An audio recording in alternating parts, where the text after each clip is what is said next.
Andy, Scott and Chris from Living End. Thanks for joining Australian Musician. Welcome. When last I spoke to you guys, you were doing the retrospective tour, which was a lot of work. You had to relearn a lot of songs and find some old gear. How significant was that tour to the band, and did it have any effect on the making of this album? I think it probably did. It was really important to us, that tour. It was, it had all sort of a lot of unforeseen benefits to it. It was, it was really nostalgic, just relearning all those songs and reliving the making of those records and stuff, all the memories that are brought back of when those songs were written and recorded and stuff all those years ago. So yeah, that was really nostalgic, but I think it just gave us a good sort of snapshot of our body of work and what we're capable of and what works for us as a band, and I think, coming to the album that we've just made, it was it was handy in just sort of keeping us focused on what works for us, what our sort of identity as a group is, and just being able to stick to it without, straying too far from the formula, I suppose. There's no track on the album called Shift, but that's the title of the album. Why the title, and was there going to be a song called Shift at any point? No, there was never a song called Shift. I don't even think there's a lyric or anything.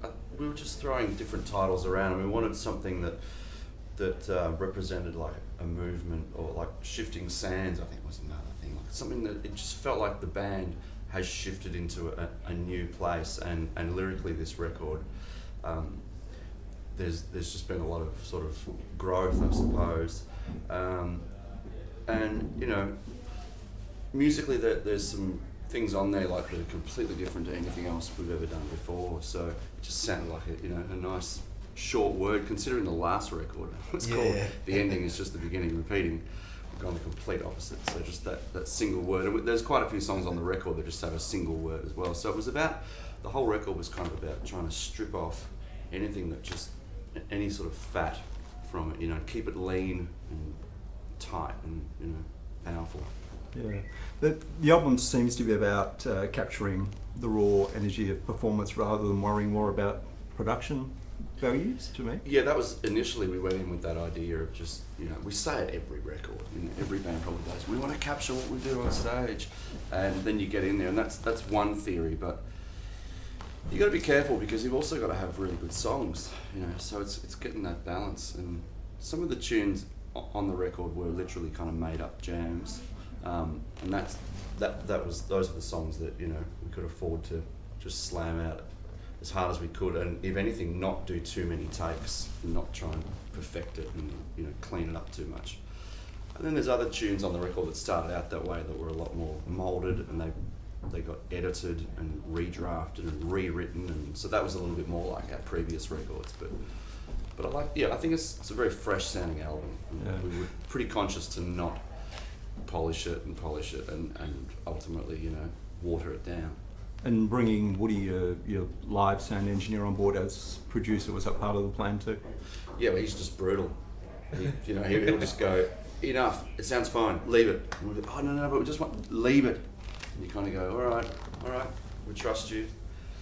So we butted heads, on many occasions, because he wanted to do it a particular way, and we wanted to maybe refine it a little bit more, but we got, it just created a better record because of it, There's a track called Keep On Running, which I believe is going to be your first single.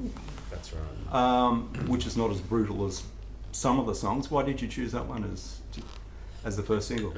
Because it's a complete curveball. It's a great song, obviously. That's first and foremost. You've got to pick a good song, but I think because it's so different, I think people are going to be shocked when they hear it.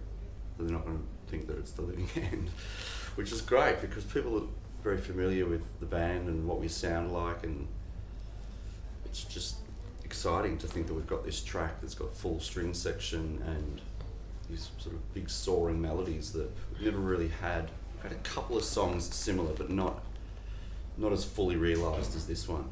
Yeah. And it just seemed like the kind of song that a few years ago we would have never even attempted.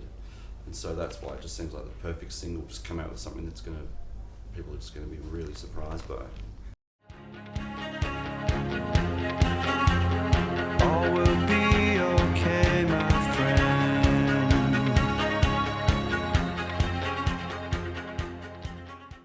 Was it always going to have strings on it? Yeah, it was written, it didn't even, yeah, it hadn't, how do I put this? When it was first written, it was just strings and percussion and like with timpanis and stuff. And then I wrote it with a friend of mine and then brought it to the band. And we stripped away all the percussion and the Lion King element. It was pretty lush and pretty sort of, not theatrical, that's not the right word, but you know, with the strings, I had that orchestral thing and the drums and stuff, all the percussion and timpanis. It was pretty huge sounding when Chris brought it in, and we were like, wow, this song is mega, it's amazing. And we had to really wrestle it into shape to suit the band, because we just didn't want to, like, it was like that with a lot of songs that Chris had written and brought to Andy and I. Andy and I were really wary of, like, you know, we don't want to ruin your songs, man. Don't want to ruin Some them, of a lot of them, you know, there was a number of them that didn't sound like they sort of suited the living end, and a number that we tried and just, yeah, they didn't really work for us. And yeah, as I was saying, Andy and I were really wary of not ruining them, you know, and just saying, Chris, you got great songs on your hands here, but you know, they're not for us. But that was one that we really sort of persevered with and wrestled it into really good shape. Yeah. Andy, you've been working on a solo EP, and Chris, you've been working on solo material as well. Is it difficult being in one headspace for your own project and a different headspace for the band project at the same time? I imagine there was crossover time. Not for me. I don't think it has. My solo project doesn't have anything to do with, you know, it's just a real experiment for me, you know, and the band is just, it's full steam ahead with the living end, you know. Once you get in the room as a band, it is what it is, and there's no sort of blurred lines really. So Just focus on what you're doing at that point. at you that know. point, yeah, but my stuff doesn't sound anything like.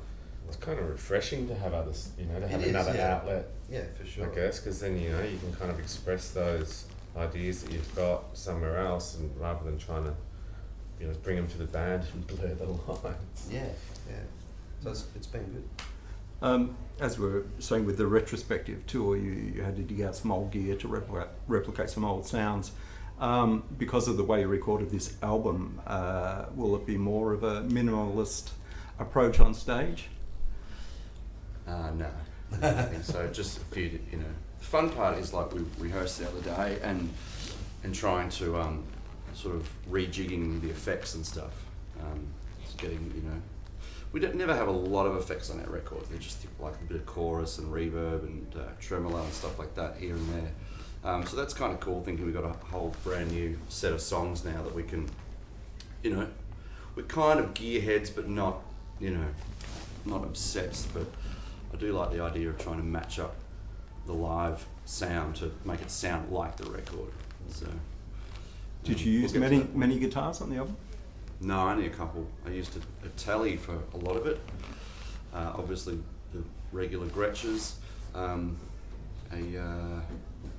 Fender Jag. It was just lying around the studio. Was that really crappy one that you use sometimes as well?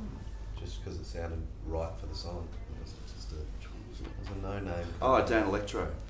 Yeah, the guitars are a lot tighter and a lot more kind of stringier, I suppose. We were really going for that because it just sounds really, you know, more exciting. And rather than going for big, heavy, kind of like bottom-end rock sounds, we didn't want anything to kind of feel like it was bogging it down. So we tended to go for these really angular, kind of sharp, twangy tones. The track Monkey, the bass line on that, you're playing so hard that the notes almost fuse into one long note. Do you generally try a few different bass lines with songs, or when you hear the song, do you immediately know what you're going to do? Yeah, I guess, Yeah, there's always a bit of experimentation, but I don't know, I just try and keep it as simple as possible. You know, I definitely don't try and, you know, create grooves and things that are going to stand out too much. I think the role of the bass in our music is a pretty sort of, you know, it's a foundation kind of role. It's not something that needs to be grabbing the listener's ear all the time. I think it's just got a job to do, and it just needs to sort of sit there solid, particularly with a song like that. It's just all pretty linear. It's you know, one chord for the majority of the song, and there was just sort of a few little embellishments that I wanted to do. But yeah, I always just try and keep it really simple. So I think that's necessary in a three-piece band. Yeah. The track Coma, there's a beat happening underneath the main drum beat. What was going on there? How'd you achieve that? Oh, that was that the room room mic thing, wasn't it? Oh right, yeah. So really we wanted to go for sort of like almost a distorted drum sound, so you know, breaking up. And I think the snare we reversed a snare head and put it on top of the snare, so it just sounds like a wet bag of rice basically. It's got that real thud about it. But yeah, the distorted sort of crunchier drum sound was a room mic that we basically cranked that and used that as the majority of the sound. Because we kind of had we were wrestling between making it sound like the Police, which you know, influence on the band, but it was kind of like we sort of steered away from that a little bit, didn't we? Because it was sort of like, well, it just sounds too much like the Police, so let's kind of, you know, put in all the delays on and messing with your drums and stuff, try and make it a bit more interesting.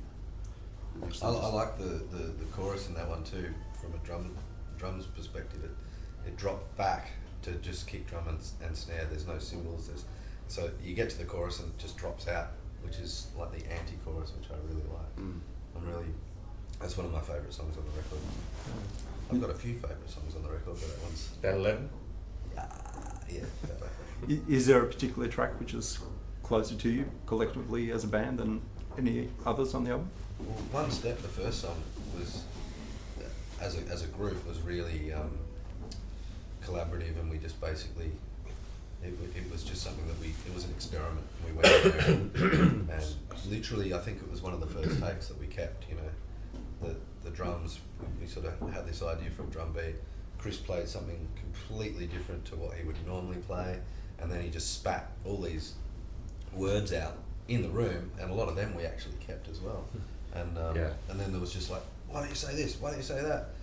Scott, you should play this. Oh, you should do this on the drums, and blah blah blah. It was just really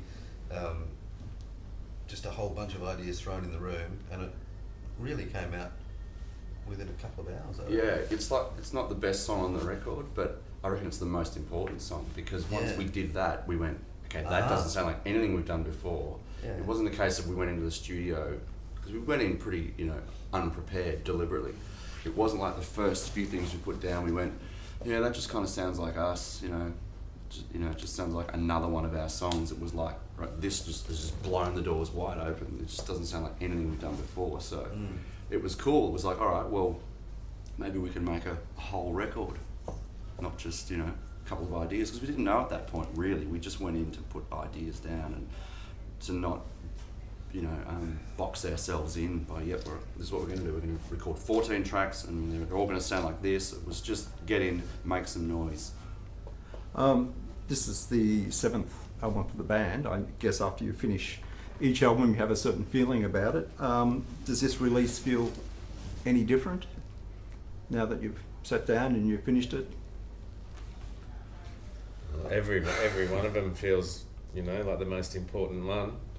But yeah, it feels, you know, I'm just really proud of it, you know. I can't wait to get it out there and for people to hear it and get some feedback, because I'm just really proud of it, particularly, like, you know, lyrically it's a lot different, you know. All of our records, a lot of Chris's writing has been sort of outwardly focused, you know, about issues and things that are sort of happening in the outside world, whereas this one is a lot more personal.